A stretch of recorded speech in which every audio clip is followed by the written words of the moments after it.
Basically the concept for today is charge density. ठीक है, charge density basically क्या होती है, बात को समझो।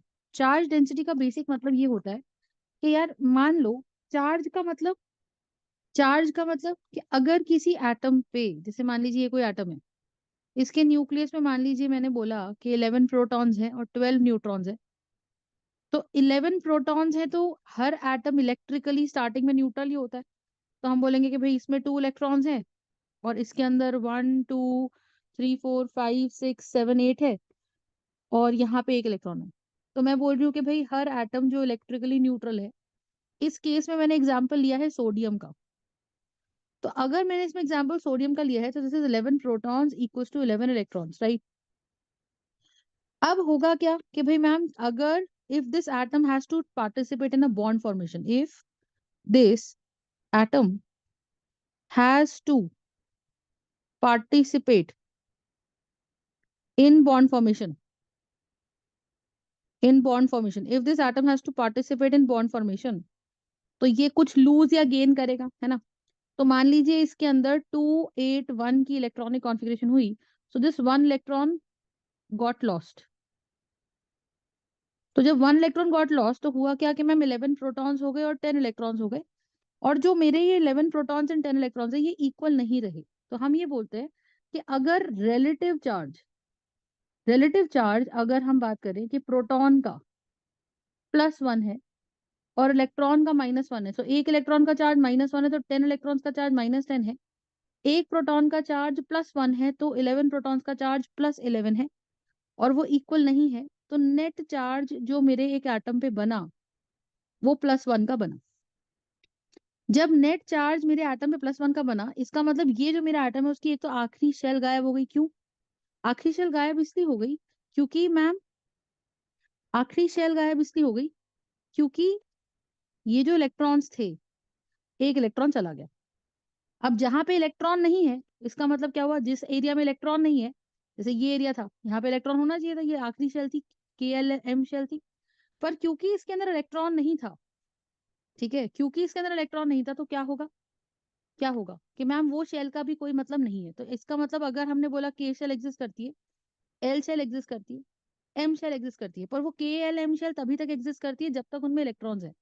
अगर इलेक्ट्रॉन उसमें नहीं है तो हम कहेंगे कि भाई वहां पे उस शेल का कोई एग्जिस्टेंस का कोई मतलब नहीं है। अब सिनेरियो ये है कि मैम हुआ क्या कि आपने जो ये एटम लिया था, पहली बात तो हम ये बोलेंगे कि ये जो एटम है ये आयन में कन्वर्ट हो गया। दूसरी बात हम ये बोलेंगे कि जब उसके ऊपर +1 का चार्ज आ गया, अब तुम इस +1 के चार्ज को ऐसे समझो कि एक पूरी बॉल है मेरे पास और इस पूरी बॉल पे +1 का चार्ज बटा पड़ा है। इसको हम ऐसे समझे कि भाई मेरे पास अगर कोई एक बॉल है और मेरे पास एक स्पून स्पार्कल है,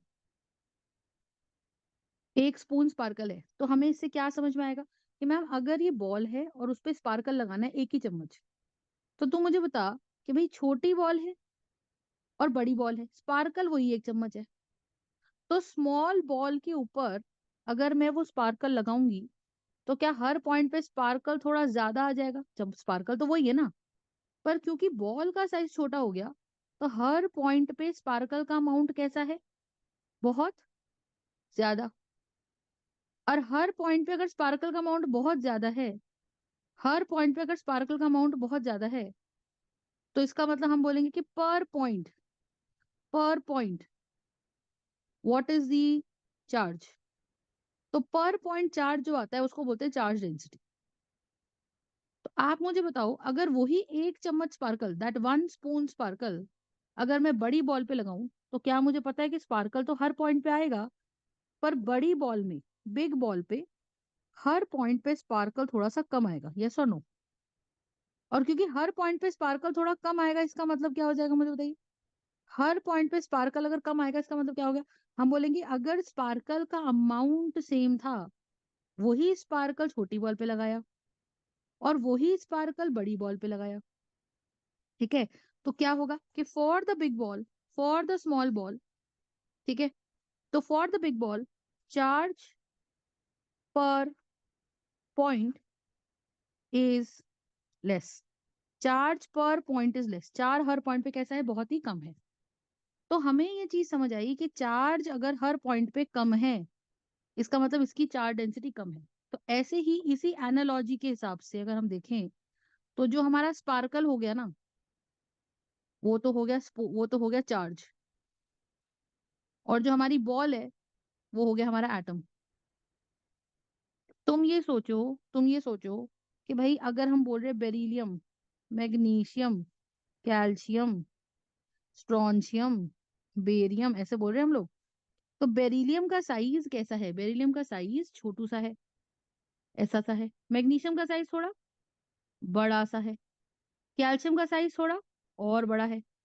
स्ट्रोंशियम का साइज थोड़ा और ज्यादा बड़ा है। लेकिन अगर बेरिलियम की कॉन्फ़िगरेशन देखे 2 2, या क्वांटम वाली देखे 1s2 2s2, तो वो लूज तो 2 ही इलेक्ट्रॉन्स कर रहा है ना हर लिहाज से। तो बेरिलियम जब 2 लूज करेगा तो बेरिलियम पे कैसा चार्ज आएगा, +2। मैग्नीशियम का एटॉमिक नंबर 12 है, कॉन्फ़िगरेशन 282 है, तो वो मैग्नीशियम 2 इलेक्ट्रॉन्स लूज करेगी, तो मैग्नीशियम पे +2 चार्ज आएगा। इसी तरह से कैल्शियम पे भी +2 आएगा, क्योंकि कैल्शियम का एटॉमिक नंबर 20 है, कॉन्फ़िगरेशन 2882 है, बताइए हाँ है ना। स्ट्रोंशियम का भी एटॉमिक नंबर क्या है, जो भी है एटॉमिक नंबर, उसके ऊपर वैलेंसी सेम आएगी, +2। तो आप देखो +2 का चार्ज तो सेम ही है ना भाई, चार्ज इज लाइक स्पार्कल, पर वो बट रहा है जब, तो वही स्पार्कल जो है वो हमारे कहाँ बट रहा है, पर पॉइंट पे वो कैसा बट रहा है। पर पॉइंट पे छोटे वाली बॉल है तो हर पॉइंट पे ज्यादा चार्ज आ रहा है, बड़ी बॉल है तो हर पॉइंट पे चार्ज कम आ रहा है, और बड़ी बॉल है तो उसके हर पॉइंट पे चार्ज और कम आ रहा है। Are you understanding my point? Which means what, ये जो चार्ज है, हम क्या बोल रहे हैं कि चार्ज डेंसिटी पर पॉइंट पे जो चार्ज है, down the group, down the group goes on goes on decreasing, right? पर point charge goes on decreasing. क्यों? क्योंकि चार्ज डेंसिटी का मतलब, चार्ज का एक फॉर्मूला होता है, चार्ज डेंसिटी का फॉर्मूला जो होता है, चार्ज डेंसिटी का फॉर्मूला होता है चार्ज अपॉन वॉल्यूम स्क्वायर, ये फॉर्मूला रहता है। तो चार्ज की यूनिट हो गई ऐसा यूनिट कूलम, और वॉल्यूम की यूनिट हो गई मीटर, तो मीटर क्यूब की पावर स्क्वायर। तो चार्ज डेंसिटी का यूनिट क्या निकला, चार्ज डेंसिटी का यूनिट क्या निकला, कूलम पर मीटर की पावर 6। इसको लिख सकते हैं coulomb metre -6, that is the unit of charge density. समझ में आई ये बात? तो this is the concept of charge density, coulomb metre -6, ये हो गई। ठीक है, अब इसमें सिनारियो क्या है, ध्यान से देखिए। तो इससे हम क्या समझे कि मैम अगर मेरे पास बेरिलियम था और मेरे पास मैग्नीशियम था, चार्ज दोनों पे +2 आया, पर बेरिलियम के पर पॉइंट पे चार्ज कैसा है, हर पॉइंट पे चार्ज बहुत ज्यादा ज्यादा है, मोर charge at every point, more charge at every point। और मैग्नीशियम के केस में क्या है, मैग्नीशियम के केस में क्या है, लेस चार्ज पर पॉइंट पे, less charge at every point. तो मैं ऐसा बोल सकती हूँ कि हर पॉइंट पे जहां चार्ज ज्यादा है, मोर चार्ज एट एवरी पॉइंट, जिस पॉइंट पे चार्ज ज्यादा है, ठीक है, जिस पॉइंट पे चार्ज ज्यादा है, तो वहां से क्या हो रहा है, जिस पॉइंट पे चार्ज ज्यादा है तो वहां से क्या हो रहा है, वहां से ज्यादा फोर्स ऑफ अट्रैक्शन निकल रही है। मान लीजिए कोई नेगेटिव चार्ज आ गया, तो नेगेटिव चार्ज को अपनी तरफ कौन जल्दी खींचेगा, बेरिलियम के मैग्नीशियम, बेरिलियम, क्योंकि बेरिलियम का साइज छोटा होने के कारण उसके हर पॉइंट पे चार्ज ज्यादा आ रहा है, तो वो अपनी तरफ इलेक्ट्रॉन्स को खींचेगा, बताइए हाँ है ना, यस और नो। और वो अगर अपनी तरफ इलेक्ट्रॉन्स को खींचेगा तो बात खत्म। और मैग्नीशियम कह रहा है भाई मेरे आसपास अगर कोई नेगेटिव चार्ज आ भी रहा है, तो मैं तो अपनी तरफ खींच ही रहा हूँ नेगेटिव चार्ज को, नो डाउट, ठीक है, मैं तो अपनी तरफ खींच ही रहा हूँ नेगेटिव चार्ज को, right. But what is happening, what is happening कि भाई मेरी तरफ से जो अट्रैक्शन आ रही है वो कैसी आ रही है, वो लेस अट्रैक्शन आ रही है। क्यों लेस अट्रैक्शन आ रही है, क्योंकि मैग्नीशियम के हर पॉइंट पे चार्ज कम है। अट्रैक्शन तो आ रही है पर कम आ रही है, यानी कि धीरे धीरे मैग्नीशियम अपनी तरफ किसी नेगेटिव को खींचेगा, जबकि बेरिलियम अपनी तरफ नेगेटिव को जल्दी जल्दी खींचेगा। तो हम बोलते हैं कि बेरिलियम की चार्ज डेंसिटी बहुत ज्यादा है। तो चार्ज डेंसिटी किस बात पे डिपेंड करती है कि अगर चार्ज सेम है, if charge is same, if charge is same on two different atoms, अगर चार्ज दो डिफरेंट एटम्स पे सेम है तो क्या होगा मुझे बताइए। If charge is same on two different atoms, then then if charge is same on two different atoms, then what is happening? Then we have to look at the size. We have to look at the size. जिसका size ज्यादा, more the size, more is the force of तो जितना size ज्यादा उतना पर point charge कम, है ना, hence less charge density. तो चार्ज डेंसिटी को समझने के लिए आप ऐसे समझो, लेकिन एग्जाम्पल वाइज आप वो समझो जो मैंने समझा दिया। तो चार्ज जितना ज्यादा, साइज जितना ज्यादा, चार्ज डेंसिटी उतनी कम, है ना। और साइज अगर कम, साइज अगर कम तो चार्ज डेंसिटी उतनी ज्यादा, तो चार्ज डेंसिटी मोर, है ना। अब एक दूसरा केस है कि भाई मैम साइज भी सेम नहीं है और चार्ज भी नहीं है, तो उस केस में चार्ज देखो, सीधी बात है, चार्ज की बात करो जिसका चार्ज ज्यादा, है ना। जैसे अलोंग द पीरियड हम चार्ज देखते हैं, अलोंग द पीरियड अगर हम एलिमेंट्स की बात करते हैं, जैसे मैं बोलूं लिथियम और मैग्नीशियम, लिथियम या बेरिलियम, तो अगर आप देखो तो अलोंग द पीरियड के एलिमेंट्स हैं ये। तो लिथियम हम पढ़ते क्या है कि along the period size decreases, along the period size decreases, yes और नो। तो अगर along the period size decreases तो, लेकिन क्या हो रहा है कि बेरिलियम का चार्ज भी ज्यादा है, लिथियम पे +1 चार्ज आता है, लिथियम का एटॉमिक नंबर 3 है, कॉन्फ़िगरेशन 2 1 है, वो 1 लूज करेगा। बेरिलियम का एटॉमिक नंबर 4 है, कॉन्फ़िगरेशन 2 2 है, तो वो 2 लूज करेगा। तो बेरिलियम पे कैसा चार्ज आएगा मुझे बताइए, बेरिलियम पे चार्ज आएगा +2, बेरिलियम पे चार्ज आएगा +2, तो लिथियम पे चार्ज आ रहा है +1 और बेरिलियम पे चार्ज आ रहा है +2। तो हम क्या बोलेंगे कि along the period size decreases, so lithium is carrying what kind of charge, +1, beryllium is carrying what kind of charge, +2। तो ऑब्वियसली बात है कि जिसका चार्ज ज्यादा उसकी चार्ज डेंसिटी ज्यादा, तो beryllium will have more charge density, so more charge density on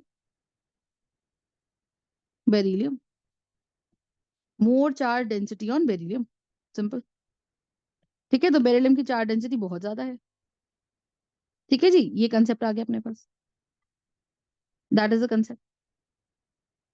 तो ये चीज अपने को पता होनी चाहिए, है ना, ये चीजें अपने को पता होनी चाहिए। This is charge density. अब आप देखो हाइड्रोजन बॉन्डिंग के केस में हम क्या कहते हैं, हाइड्रोजन बॉन्डिंग के केस में हम क्या बोलेंगे, हम ये बोलते हैं कि भाई हाइड्रोजन बॉन्डिंग लगाता है H+।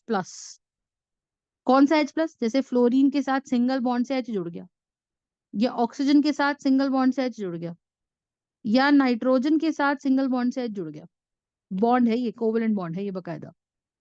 तो क्या हो रहा है, हो ये रहा है कि मैम जो दो इलेक्ट्रॉन्स यहाँ रहते हैं फ्लोरीन और H के बीच में, वो इलेक्ट्रॉन्स कहाँ चले गए, वो इलेक्ट्रॉन्स कहाँ चले गए, वो इलेक्ट्रॉन्स फ्लोरीन की तरफ पुल हो गए। तो हाइड्रोजन ने अपना इलेक्ट्रॉन तो लूज कर ही दिया, फ्लोरीन का भी अपनी तरफ, तो फ्लोरीन ने क्या करा, फ्लोरीन ने अपना इलेक्ट्रॉन तो पुल कर ही लिया, हाइड्रोजन का भी पुल कर लिया। तो हाइड्रोजन पे कैसा चार्ज आ गया, डेल्टा पॉजिटिव। और ये जो डेल्टा पॉजिटिव आया क्योंकि fluorine is highly highly electronegative, because fluorine is highly highly electronegative, because fluorine is highly highly electronegative, then what is happening, you tell me.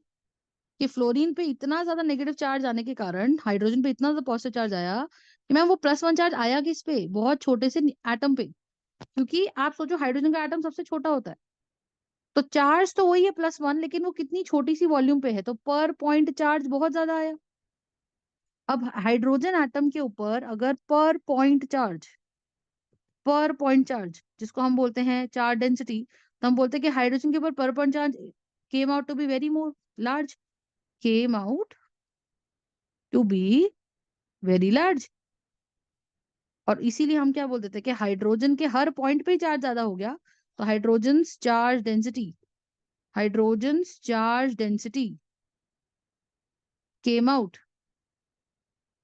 To be too much. फिर वो क्या करता है कि क्योंकि मेरा साइज छोटा है और मेरे चारों तरफ इलेक्ट्रॉन्स हैं, यहाँ इलेक्ट्रॉन्स हैं, तो वो नेगेटिव को अपनी तरफ खींच लेता है। और जब वो नेगेटिव को अपनी तरफ खींच लेता है तो क्या होता है मुझे बताइए।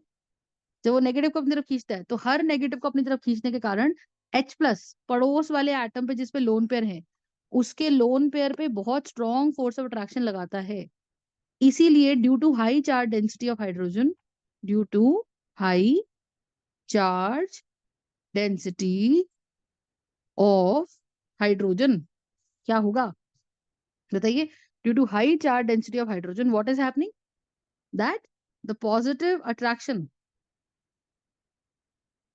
of H+ holds or attracts the lone pair towards itself। इसीलिए हाइड्रोजन बॉन्ड स्ट्रांग होता है, इसीलिए हाइड्रोजन बॉन्ड स्ट्रांग होता है। समझ में आई बात, ये कंसेप्ट है। This is charge density. So charge density में बस इतना ही पढ़ना होता है अपने को थोड़ा सा। क्या भाई, कि what is charge density, you tell me. Charge density का बेसिक मतलब क्या है कि भाई charge per unit volume, that is charge per unit volume. ठीक है, तो ये जो कंसेप्ट हमने पढ़ा है वो ये है सारा का सारा।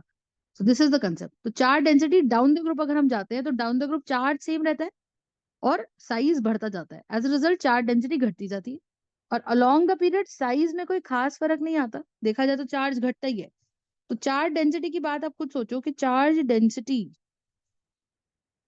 Is basically what, charge upon volume square. तो वॉल्यूम अगर घटेगी तो चार्ज डेंसिटी बढ़ेगी।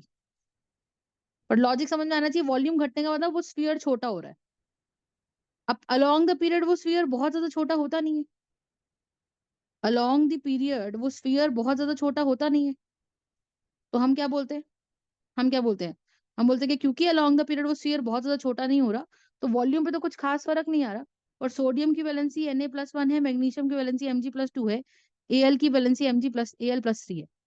पर अलोंग द पीरियड चार्ज बढ़ता जा रहा है, तो हम कहते हैं जी along the period charge density बढ़ती जा रही है, along the period charge density बढ़ती जा रही है। ठीक है, along the period charge density increases. और डाउन द ग्रुप क्या हो रहा है, साइज कंसिडरेबली बढ़ रहा है। डाउन द ग्रुप क्या हो रहा है, साइज कंसिडरेबली बढ़ रहा है। So down the group size increases considerably।